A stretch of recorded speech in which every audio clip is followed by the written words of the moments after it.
Hi everyone, I'm excited to be here with you today. Before we start to talk about the topic, I would like to make a few announcements. I have an Etsy shop and I'm selling some art prints for you. The art prints that I'm selling will be portrayed in the Soul Synergy Oracle deck. The Etsy shop definitely will be a place where people can buy the oracles, so I started the process earlier so things can go well when the big day comes. When buying an art print from the shop, you're going to be supporting the publishing of the Oracle deck. Please leave your review there. That really helps the shop.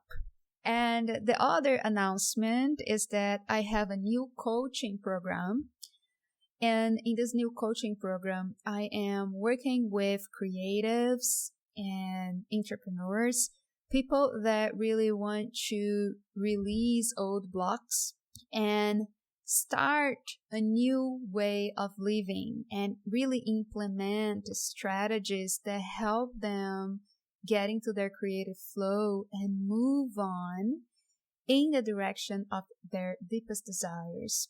If you are listening to this recording, you can get a 30% discount in the coaching program from procrastination to creative flow. You have a 30% discount. So I invite you to email me if you want to learn more about this coaching program. Please feel free to reach out to my email, lucamy@lucamy.com, saying that you are interested. In this episode, I'm going to talk about the theme of the month: stop procrastinating to expand what's possible.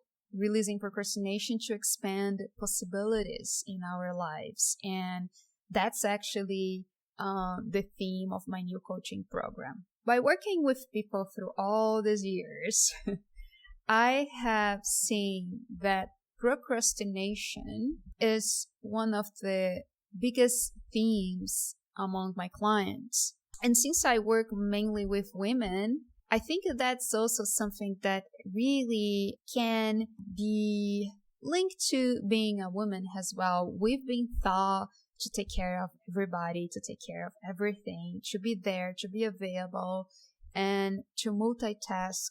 And we actually have the ability to multitask, and we have the ability to do a lot of things at once. But my invitation for you today is to invite you to observe and pay attention how you feel when you are doing a lot of things at once. During these times of stress and anxiety, sometimes we try to handle everything at once and we end up feeling drained or defeated. And I realized that it is not just about getting things done, but about creating a conducive environment for our creative spirit to thrive.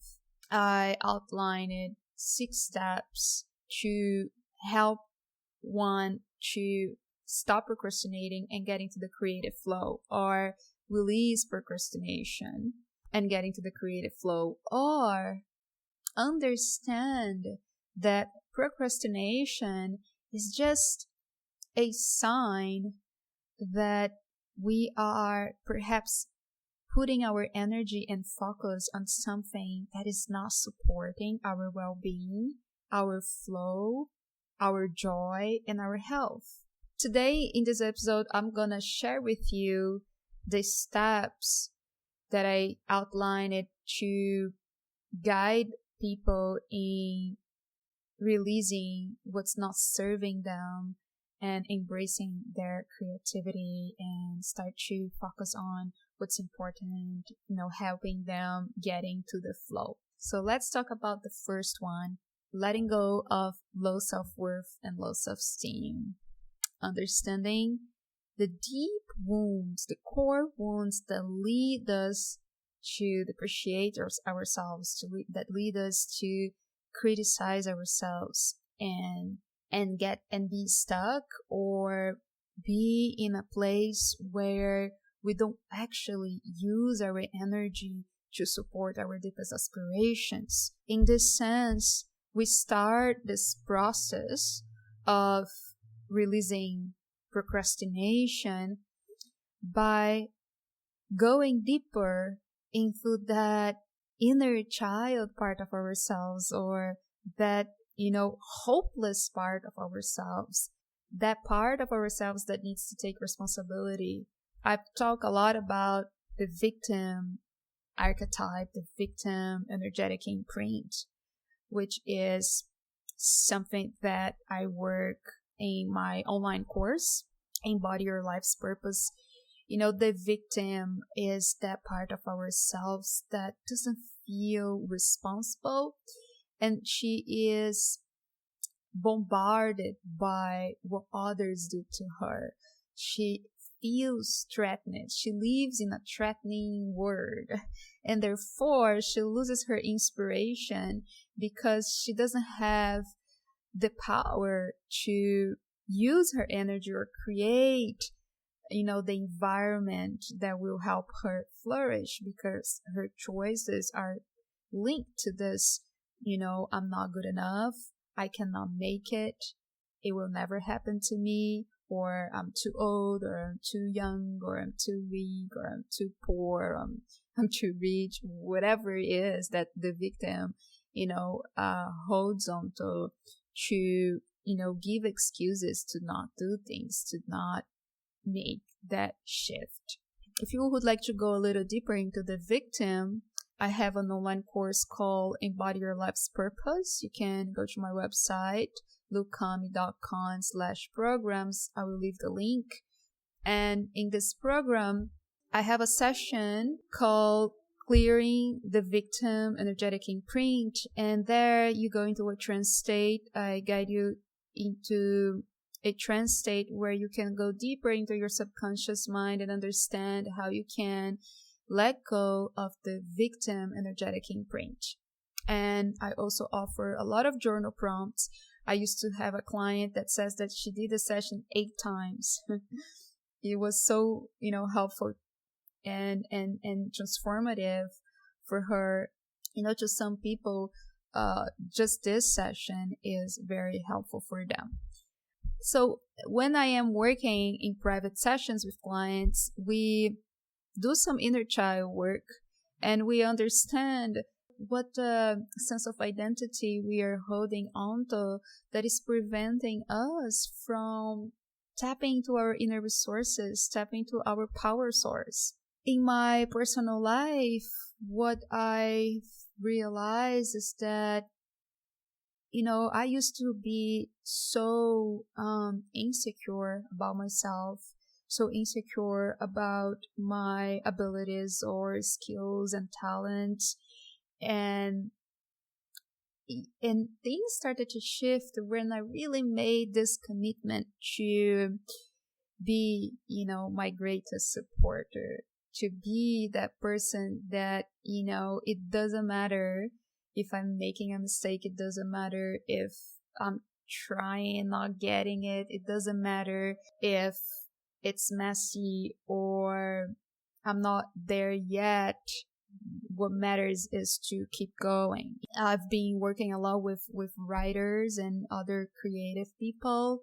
This is the biggest, when you can let go of this big block of I cannot make it, who am I to write this book? Who am I to write this novel? Or who am I to reach out to an agent or get this done? When we just release this big block, things become so much easier. But this block can actually really, really make us sick. Because when we are not moving our creative energy, and again, it doesn't mean that this creative energy will lead you to create anything artistic. It means that this creative energy leads you to embody the highest creative expression of your life. It leads you to find solutions, life solutions. It leads you to be resilient. Without creativity, without using our creative energy, we we do things the same. And by doing things the same over and over again, we might get caught up in automation, and we are human beings, and we are evolving, and we learn by trying and making mistakes and then being successful. The point here is not actually the result or the outcome as you release procrastination, but what becomes possible. And this is the theme of the month, is like, what are your possibilities? Like, what becomes possible for you when you just let go of the idea that you can't, that you are not gonna make it, or that you are some way deprived of resources or charm or beauty or creativity. In my process of creating the Soul Synergy Oracle, oh my gosh, it's been a journey to heal myself. It's more than becoming a product, and I'm very happy that you will become a product. To me, it's a soul journey, it's a journey of connecting with myself and healing myself from criticism, from who you think you are, and really honoring my self-expression. And, if we don't honor our self-expression, who's going to honor, right? I see what's the outcome, or what unfolds when people are not honoring their self-expression. This energy that is not channeled into creation is channeled in ways that are sometimes compulsion, addiction, maybe toxicity, like gossip. You use this energy in a way that is not uplifting to you. We use this energy in a way that is not uplifting to us. If you are channeling your creativity, you want also to be around people that are channeling their creative spirit as well. And again, it's not related to artistic products. It is related to creative living, people that are finding solutions to the planet, people that are thinking about sustainable communities, people that are thinking about how we can unite each other and how can we find peace in our communities, people that are protecting the environment, people that are thinking about moving towards evolution and growth.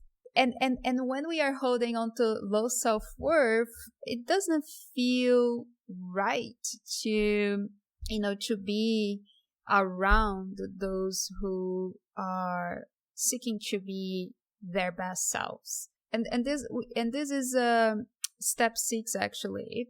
Let's go to step 2. Let go of the need to please others and be always available. So letting go of the need to please others. When we need to please others in order to be accepted, we might be denying our own needs, because we cannot be available all the time to everyone, right? And we cannot be there expecting that we are going to save everybody and save the world. And that's actually of the ego, right? What I've realized that the people that procrastinate the most, they are the ones that don't have time for themselves. They need to take care of everybody. They need to take care of everybody around them. They need to be there for everybody. And I'm saying that, if you are a good person and you have the resources to help others, that's so magnificent and beautiful and noble from you. But most of the times what I see is that the people that are being noble, sometimes they are in sacrifice mode. they are not recharging themselves. They are not replenishing themselves. And then what happens is that their health starts to decay. They start to have nightmares, anxiety, and because they want to supply others, but they are not supplying themselves. They want to heal the whole community, but they are not healing themselves. They're not doing their own inner healing. Or they have a lot of friends. They are social people. They like to go hang out and maybe drink or party. And again, the problem is not going party. The problem is not having friends. The problem is when the external takes up more space. Other people take a lot of space in your life, and you don't have time for yourself. Or you use your energy, you spend your time trying to be accepted, and then, and for example, for creative people like writers or painters or musicians, if we are always doing our creative work thinking about like, oh, will people like this? It might not be that. It might not be a really authentic way to create. But if we are sincere and truthful to what we want to express on a soul level from our hearts, we can start to find our own voice, right?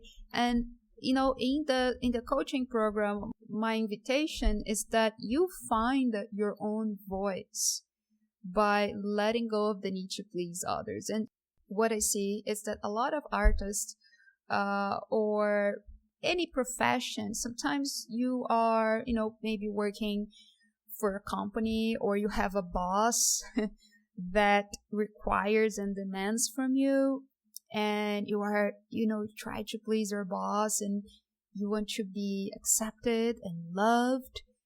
But deep inside, you feel that you are losing your truth, or you may be losing your integrity as well. Or you don't have room to express yourself, right?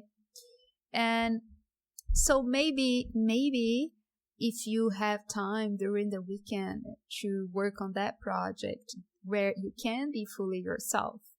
And most of the time, what happens is that then on the weekends, people are so stressed out about their jobs that they just want to distract themselves or do something that will, maybe not necessarily will support their health, maybe drinking or using drugs has a way to suppress that anger. My invitation for people that are enrolled in my coaching program is that they start to change their lifestyle and their choices to support their biggest projects, perhaps the most important project of their lives, by letting go of the need to please others and find their true, authentic voice. I see that happening with creatives a lot. Sometimes we change what we want to talk about it, or sometimes we change our interests. Sometimes we are more drawn to a specific type of field, and then we face this conflict. Oh my gosh, what people will think of me if I change, or oh my gosh, is this cool enough? Will I be seen as cool? Or maybe even like, oh, I don't think this is gonna this is not gonna pay my bills if I really do what I really wanna do. So all of this are beliefs that hold us back and actually block us from being authentic. And again, we are not going to be in the creative flow, be in the zone, if we are holding on to ideas and beliefs that keeps us small, or that, closes us in a box, that we cannot grow and fly higher if we are cutting our wings, if we cut our wings, first we need to give ourselves permission to fly. And then from there, when we can see a bigger, when we can see the horizon, when we are already seeing the many possibilities available to us, then we can make choices. But sometimes people want to make choices before even seeing what's possible for them. Procrastination is a big block, because procrastination is the fear of moving our energy towards success or towards flow, towards expansion. What happens when we procrastinate? When we procrastinate, we feel heavy, stuck. There is something, inside of us. It's like, oh gosh, I still need to do that. I still need to take care of that, right? So what happens if you no longer had this feeling, this heavy feeling, this sensation that something is holding you back, or there is this fear? What happened probably would be a sense of freedom, a sense of expansion.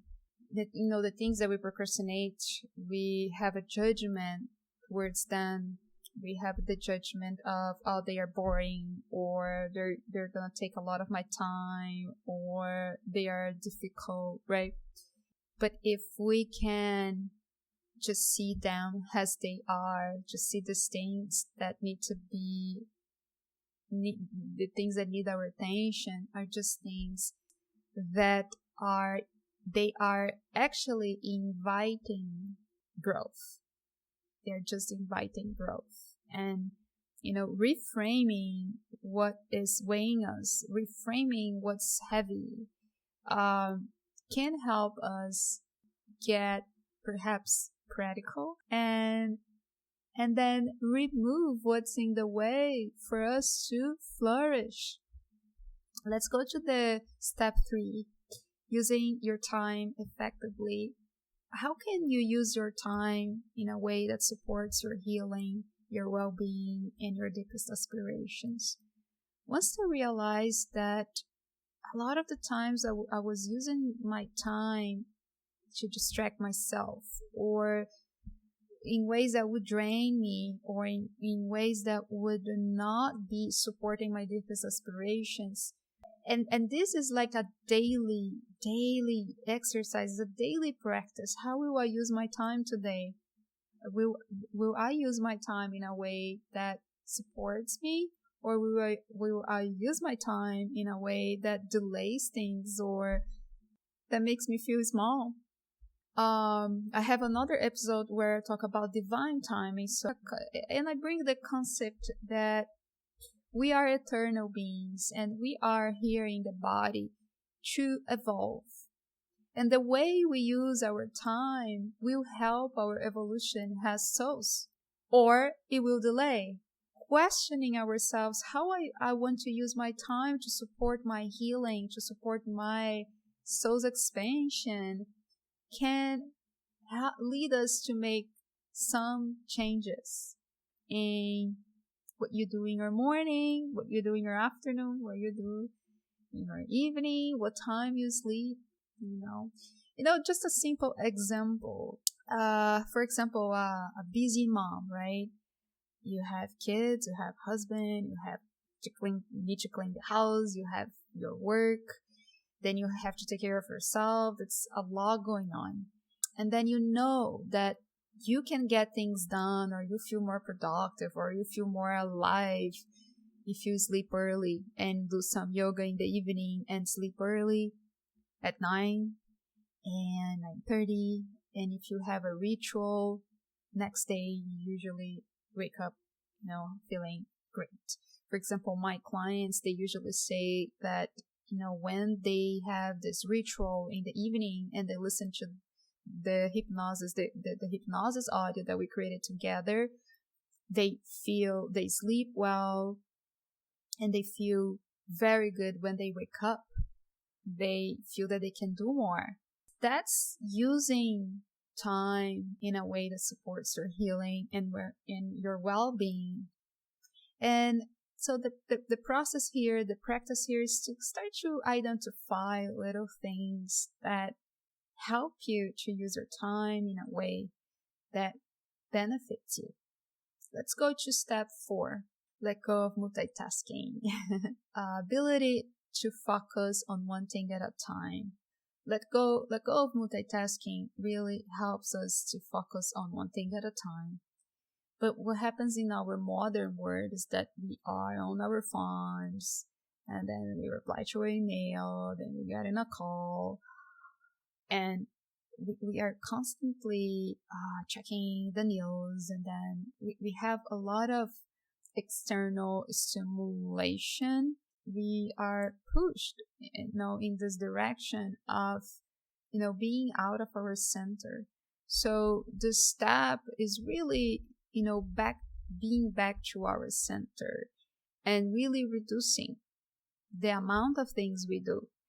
When we do a lot of things at once and we don't actually focus on the most important thing or what's our priority, we feel a little out of our center, right? Let go of multitasking. We can be more present. We can be present with ourselves. We can be present with others. We can be present with the task. And we can deepen something. We can improve a skill.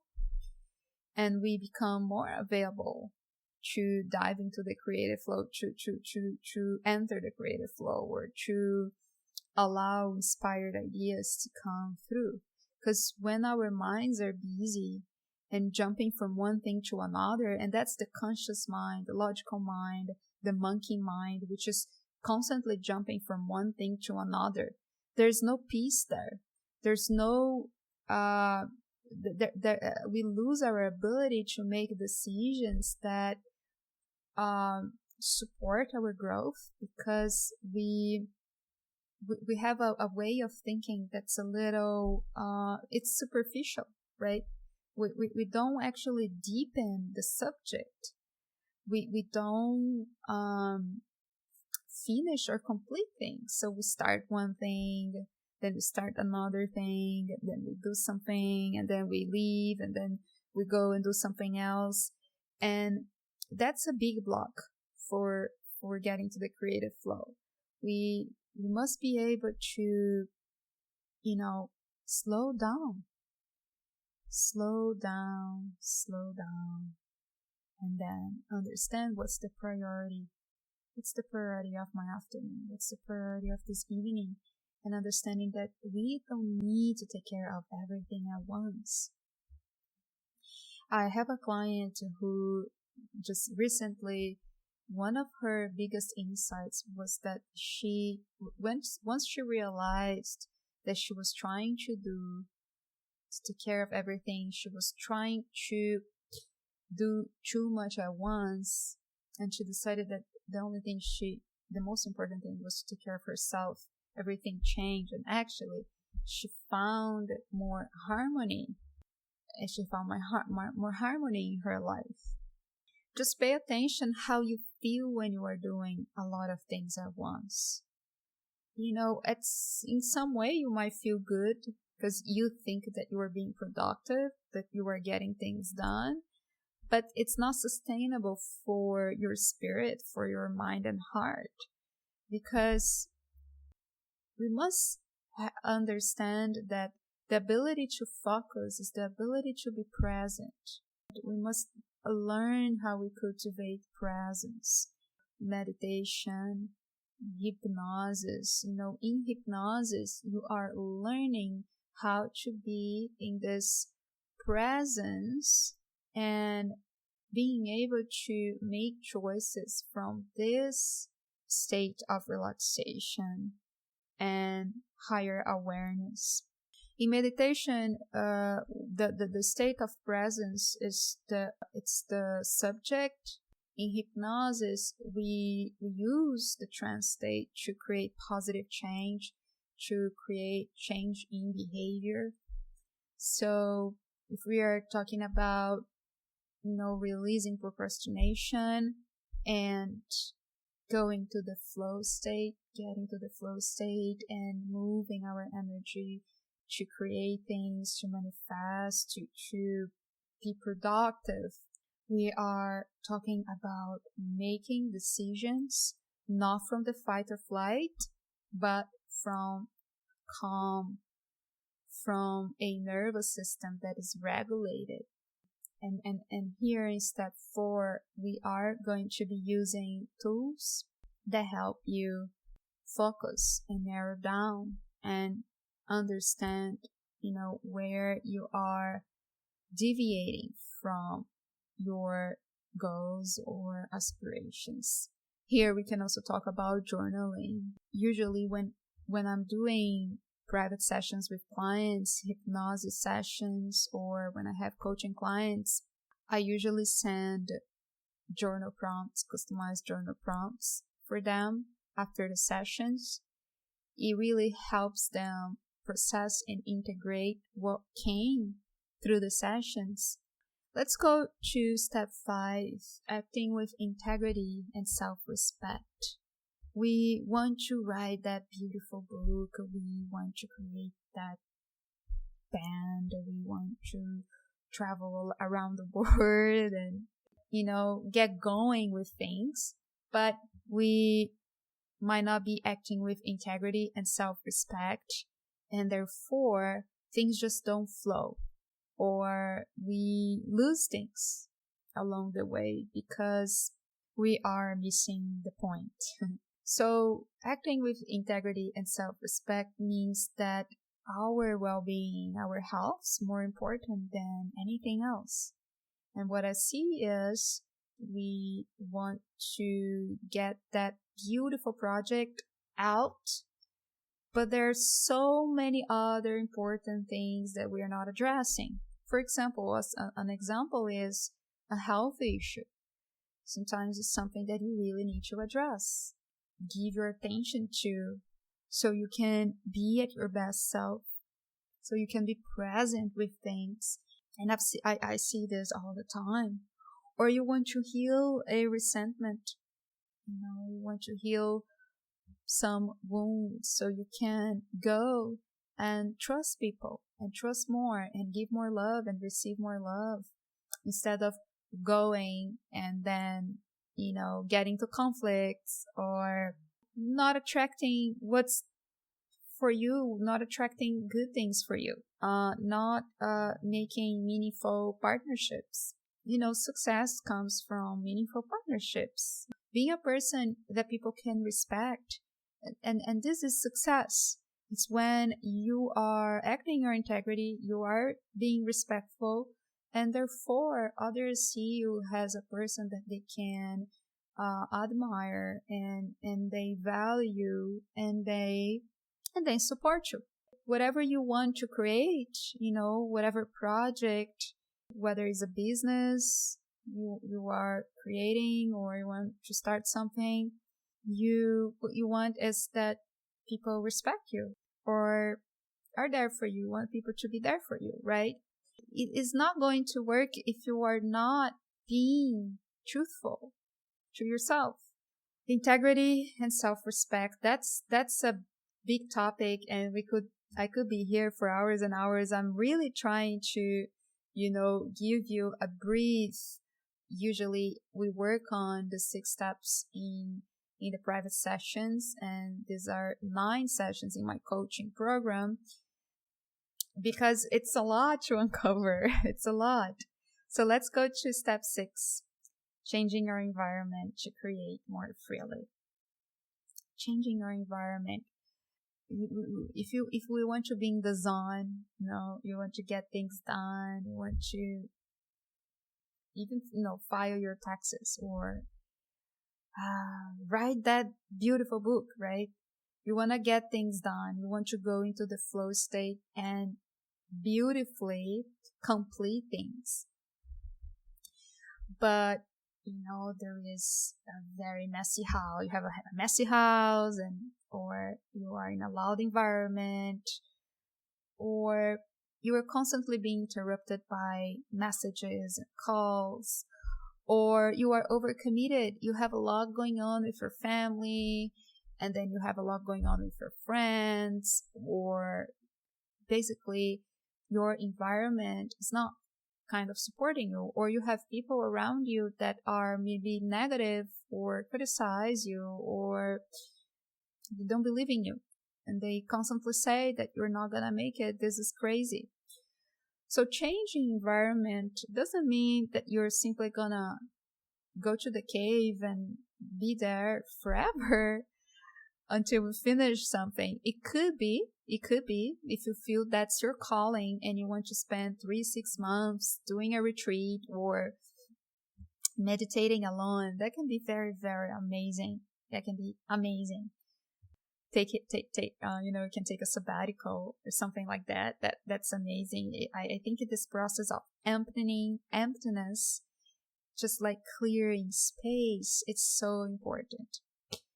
But sometimes that is not realistic, and we just need to dialogue with what we already have, and bringing gratitude as well, to what we already have, and making that even better, making what we have a source for us to grow, to be the base for us to grow. Changing your environment means that you are going to make choices that help you. It's like creating your sacred space, creating your inner sacred space, and creating your physical sacred space as well. Creating your inner sacred space means you're going to protect your peace, and then you're going to protect the peace of your house as well, of your environment. Protecting your inner peace means that you know how to set boundaries, for example. And protecting the peace of your environment, maybe your physical environment, means that you're going to be mindful of how you create an environment that supports that creativity, that supports a sense of joy.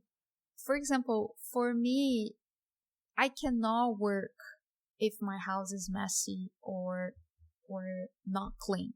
I need to be, I need an environment, a physical environment where I feel creative. I like to have plants around me. I like to bring flowers and scents. I like to create this seducing environment and cozy environment for myself. I like to see nature around me.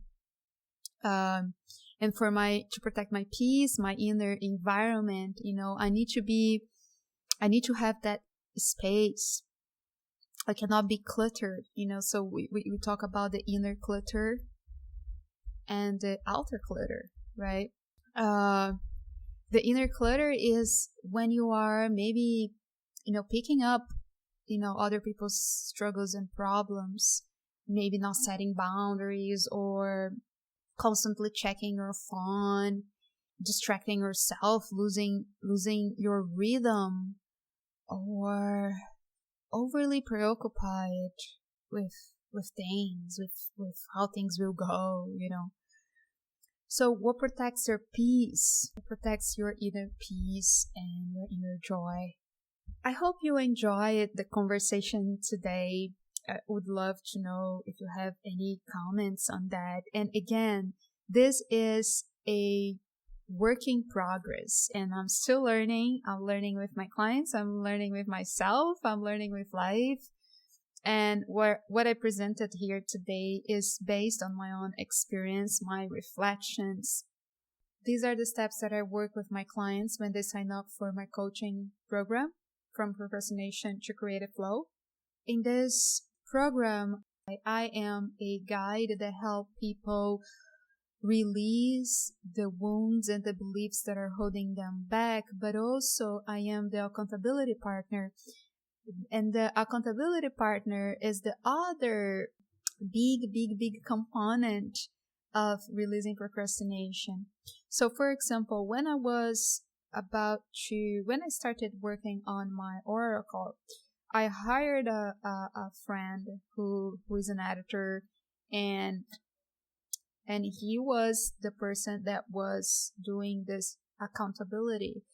He was reviewing my texts. He was collaborating with ideas. We had deadlines. We had weekly meetings. And this helped support the project. It really helped me to let go of insecurities and fear. At the beginning, the process was very slow. Now, I work with him for around 1 year, and now I am much more. I feel much more confident in my ability to write, to get the cards ready and send to the editor. So he did this process. He did this process of developing with me. When we are planting the seeds and preparing the soil. So this is what I offer to my clients. I prepare the soil for them to flourish. So if you are a writer, or if you are a creative person and you want to release these blocks and get into your creative flow, I'm not gonna be doing the editing part. I'm not gonna be editing or maybe giving advice on how you should create. I'm gonna help you create the proper inner environment and outer environment for you to flourish. And in this process, I help you understand your strengths. And after that, you can fly and understand what path you would take or make choices that align with your own path. I hope this was revealing to you. Please share this episode with your friends. If you would like to work with me one-on-one, you can email me saying I am interested, and you get 30% discount. So just email me lucamy@lucamy.com. I hope you have a wonderful week and happy July.